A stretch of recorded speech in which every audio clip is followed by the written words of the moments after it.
Hello. കാണുന്നവരെന്ത് വിചാരിക്കും? ഈ ഒരു ചോദ്യത്തിന് മുന്നിലായിരുന്നു ഈ കാലമൊക്കെയും ഞാൻ എൻ്റെ യൂട്യൂബ് ചാനൽ എന്ന ആഗ്രഹം ഞാൻ മാറ്റിവെച്ചത്. ഈ ക്വസ്റ്റിനുള്ള ഉത്തരം എനിക്ക് വഴിയേ കിട്ടി. ഇപ്പോൾ എൻ്റെ സിറ്റുവേഷനായിട്ട് നിങ്ങൾക്ക് എന്തൊക്കെയോ റിലേറ്റ് ചെയ്യാൻ പറ്റുന്നുണ്ടെന്ന് എനിക്ക് മനസ്സിലായി. ഞാനും കുറച്ച് ഓവർ തിങ്ക് ചെയ്യുന്നതുകൊണ്ടാവാം എനിക്കും കുറേ പേടികളുണ്ടായിരുന്നു. അതായത് ഓഡിയൻസ് എങ്ങനെ ജഡ്ജ് ചെയ്യും, എൻ്റെ വീഡിയോസ് ആൾക്കാർക്ക് ഇഷ്ടപ്പെടുമോ ഇല്ലേ, അല്ലെങ്കിൽ നെഗറ്റീവ്സ് വരുമോ. ഞാനൊരു എക്സ്പേർട്ടൊന്നും അല്ലാത്തത് കൊണ്ടും വീഡിയോസ് ചെയ്യുമ്പോൾ ഉള്ള ഇംപെർഫെക്ഷൻസ് ആയിരുന്നു മറ്റൊരു പ്രശ്നം. കാരണം ഞാൻ കാണുന്ന മിക്ക വീഡിയോസും പെർഫെക്റ്റ് പോളിഷ്ഡ് സ്മൂത്ത് എഡിറ്റിംഗ് ഒക്കെയാണ്. ഇത് തന്നെയായിരിക്കും നിങ്ങളിൽ പലർക്കും ഉണ്ടാകുന്ന മെയിൻ റീസൺ. ഈ പ്രശ്നത്തിന് കുറച്ച് ബിഗിനർ ഫ്രണ്ട്ലി ആപ്സ് ഉണ്ട്. VN ആപ്പ്, CapCut, ക്യാൻവ, ഇതൊക്കെ ഒരു ചെറിയ സൊല്യൂഷനാണ്.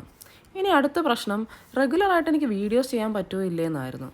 ഞാൻ ചാനൽ തുടങ്ങിയിട്ട് ആദ്യം തന്നെ മനസ്സിലാക്കിയ കാര്യം അതാണ്. യൂട്യൂബ് ഒരിക്കലും ഒരു വൺ ടൈം ഇൻവെസ്റ്റ്മെൻ്റ് അല്ല. ഒരുപാട് പേഷ്യൻസും എഫേർട്ടും ഐഡിയാസും ഒക്കെ ഇതിന് പുറകിൽ വേണം. ഇനി മറ്റൊരു കാര്യം, ക്യാമറയ്ക്ക് മുന്നേ വരാൻ താല്പര്യമില്ല. ഒരുവിധം എല്ലാവർക്കും ഉള്ള പ്രശ്നം ഇത് തന്നെയാണ്, എൻ്റെയും. അങ്ങനെ ഈ റീസണൊക്കെ ആയിരുന്നു എൻ്റെയും യൂട്യൂബ് എന്ന ആഗ്രഹത്തെ വൈകിപ്പിച്ചത്. വൈകിയാണെങ്കിലും ഞാൻ റിയലൈസ് ചെയ്ത കുറച്ച് കാര്യങ്ങളുണ്ട്. ഇൻപെർഫെക്ഷൻ ഈസ് ഓക്കെ. നേരത്തെ തുടങ്ങിയാൽ അത്രയും നല്ലത്. അങ്ങനെ വളരെ കുറച്ച് സബ്സ്ക്രൈബേഴ്സേ ഉള്ളൂ എങ്കിലും ഞാനും എൻ്റെ ഫസ്റ്റ് സ്റ്റെപ്പ് എടുത്തു. സോ കാണുന്നവർ എന്ത് ചിന്തിക്കുമെന്ന് വിചാരിക്കേണ്ട, അത് അവർ ചിന്തിച്ചോളും. ഈ പറഞ്ഞതിൽ എന്തൊക്കെയോ നിങ്ങൾക്ക് റിലേറ്റ് ചെയ്യാൻ പറ്റുന്നുണ്ടാകും. സോ ഇതല്ലാതെ എന്തെങ്കിലുമൊക്കെയാണ് നിങ്ങളെ സ്റ്റോപ്പ് ചെയ്യുന്നതെങ്കിൽ അതൊന്ന് ഷെയർ ചെയ്യണേ.